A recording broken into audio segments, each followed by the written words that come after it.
Hi everybody. I'm showing how beautiful clear this water is. This is beautiful.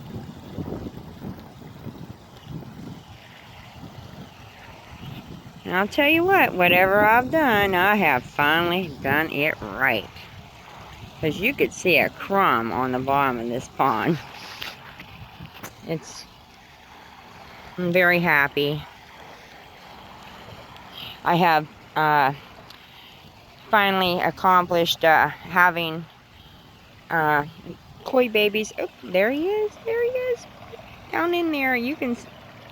Well, I don't know. He disappears fast. There it is, right there by my hose. There. See a little koi baby? I'm following him. Finally got him great on the pictures. I have two of them. That is the cutest. Black and red down the bottom now.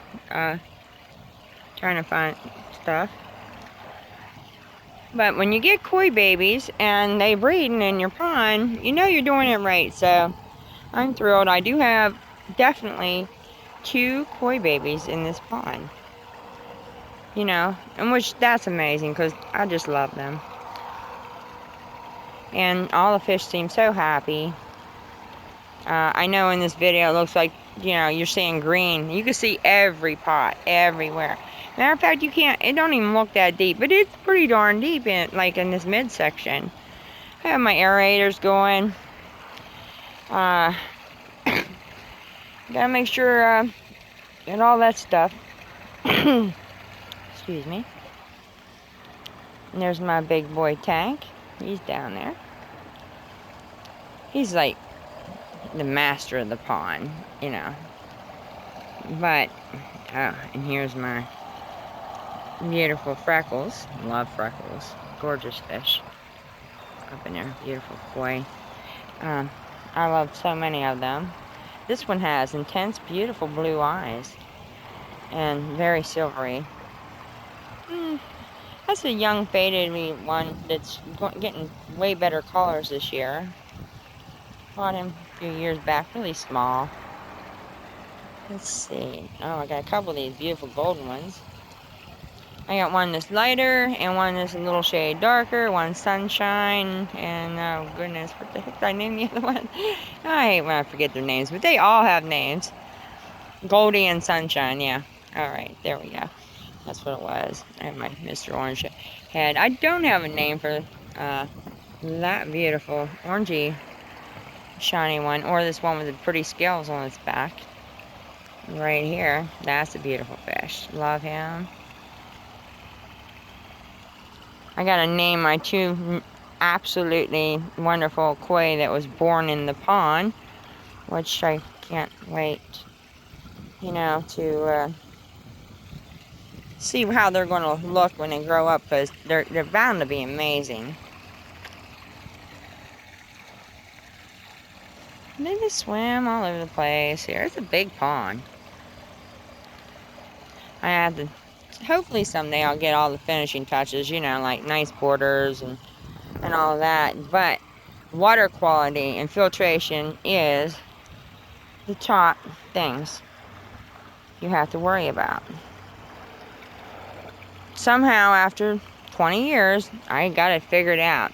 And I'm going to say it once again, if anybody is listening or cares, you've got to have good filtration. You have to have beneficial bacteria. That is a must. And then you got your expensive products, you know, and machines that can dispense it. Get yourself some beneficial bacteria and put a little bit in there every week. Just a little bit. I just do just a few little just a tiny little bit, maybe a half an inch in a little tiny cup. And then I just throw it over by where the water would suck into the pump and go up into the filtrating falls. And it generally does the job, you know. But I went from the worst quality, stinky, nasty water ever to crystal clear. You can see anything in there. So you learn from your mistakes, and I know so many has trouble out there you know, like on YouTube, maybe trying to find answers. I use a lot of mats. Lava rock. My filter consists of a big giant. Mine's a big pond now, mind you. Cattle drum. Okay, or well, not drum, but big tank, big cattle tank. And in there I have plenty. You get yourself bags and put bags of lava rock, like mesh bags. But under that, I designed where you have your pipes and you want some PVC piping in there, drilling holes. You know, you want a tube heading down. That's what I have on the top. I ain't going over there to my filter. A tube heading down. I designed that like 20 years ago. And it comes down, and I have more PVC pipes going across, and they're all drilled, you know, so that you have your bottom layer where all your poo goes and stink, and then everything comes up through. Okay, that my hose goes up and down that tube. Of course, I can hide all that stuff, right? Because with rocks and stuff, make it pretty. But everything goes down the tube, okay? And it goes into the bottom where it's more or less open with 2 layers of big, you know, PVC pipe bottom with plenty of big holes.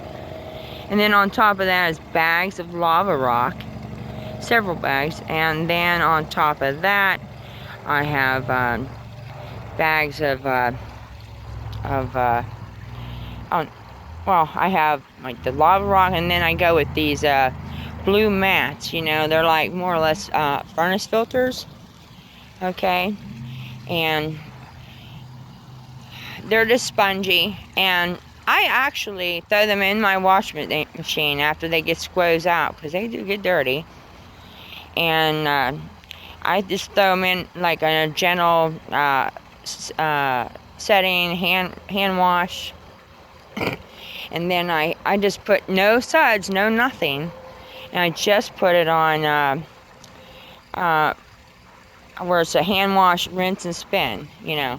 And then that's all I do. I throw them, you know, I spread them all out. Then I put them on my tank. There might be like 20 of them in there on the top.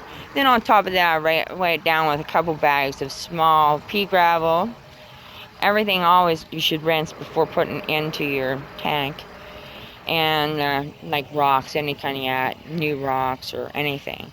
And then I put I have like a mesh sack of, that's what I put everything, laundry mesh sacks. Those are good. Don't go to the dollar store. Those are cheap and crappy, will rip every time. Buy them at least at Walmart. You know, they're a little bit better made. And anyway, I put,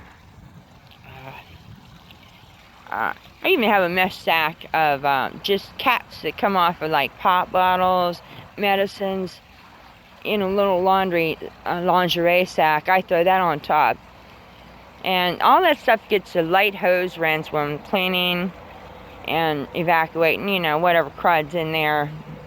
We suck it out with a sump pump, you know. Try to do it weekly, at least a half decent job. I wash the mats every week. I don't, like I said, don't put anything in them, just clear water and then throw them back in. But the thing is, anytime I do anything like that, I do dechlorinizer.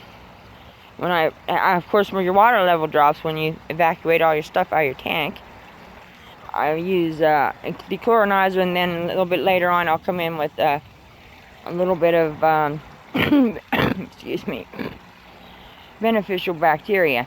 But anyway, that keeps everything just, you know, these are that's what I do to keep this water perfect. And I mean to tell you, you could see anything in there. Anything, anywhere. And that took 20 years to get it like that. And we're talking like that in the middle is like, ooh, I don't know how deep it is. Maybe anywhere up to like 4 foot. Maybe it's at least 3.5. And you can see clean down to the bottom.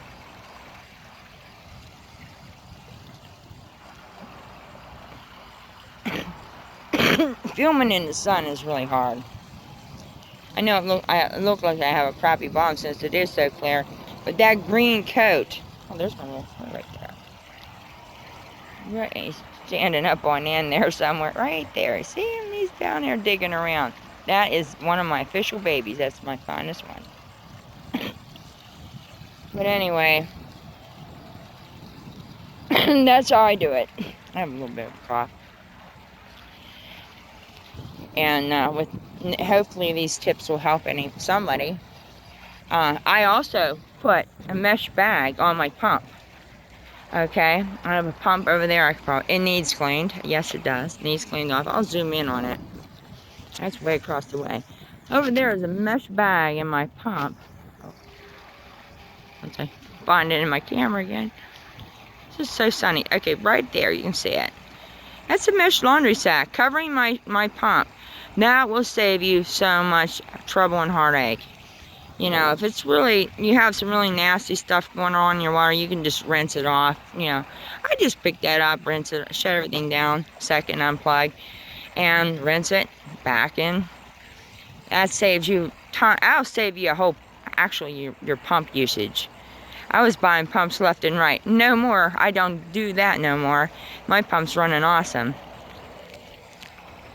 Yep. That's just a Tetra pump I got on Chewy.com.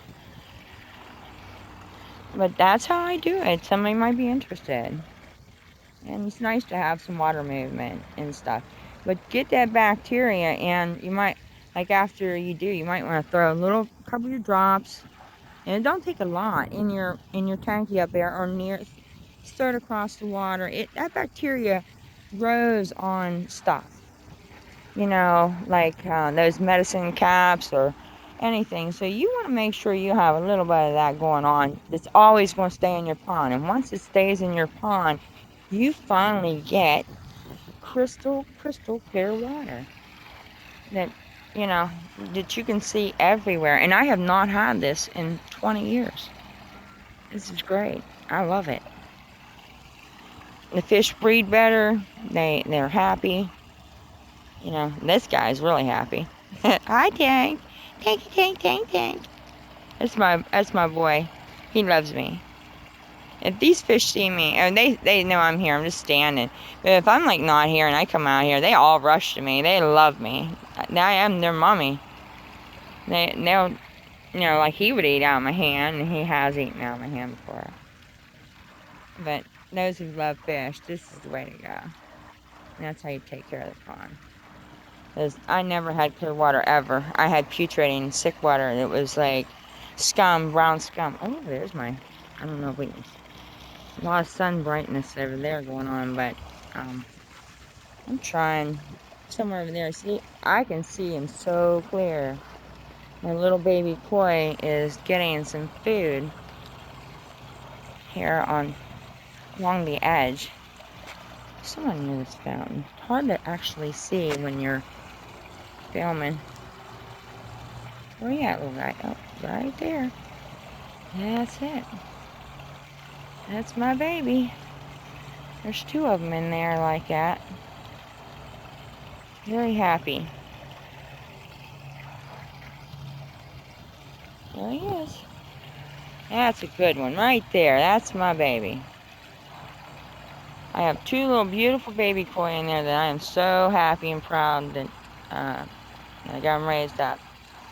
So, alright, we will stop. Zoom in on a little tank. Hey, Tanky Tank. Hi, Tanky.